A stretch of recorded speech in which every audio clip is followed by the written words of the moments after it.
Have you ever looked at these numbers and thought, I haven't got a clue. What's the 1, 4 and 5 all about? and then thought, will learning the numbers and how to play the blues improve me as a musician?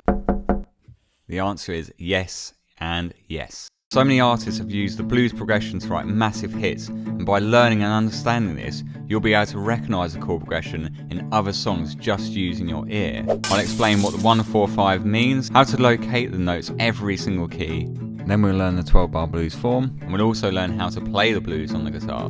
Did I also mention all that in 2 minutes? Better get on with it. 1, 4, 5 is actually really easy to understand. It's basically you're playing the 1st, the 4th and the 5th note of the major scale. Let's start by looking at the C major scale. C is the root, upper tone to the 2, upper tone to 3, semitone to the 4, tone to the 5th, tone to 6th, tone to 7th, and then a semitone to the 8th, which is called the octave. To locate the 1, 4 and 5, we simply find the 1st, the 4th and the 5th note of the major scale. 1, 2, 3, 4, and then 5.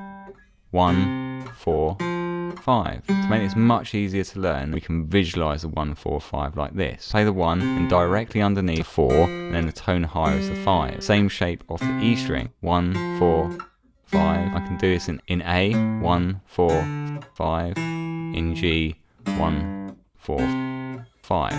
Now we have that information, let's look at the blues form. We have the 1 chord for 4 bars, the 4 chord for 2, back to the 1 chord for 2, and then the turnaround. 5, 4, 1, 5. You could also replace bar 2 with chord 4, and the last bar you could use 1 again. Whoa! Now let's look at how to play a blues in A on the guitar. A would be the 1 chord, D would be the 4 chord, and E would be the 5 chord. Let's use 5th chords for this. A5, D5, and E5.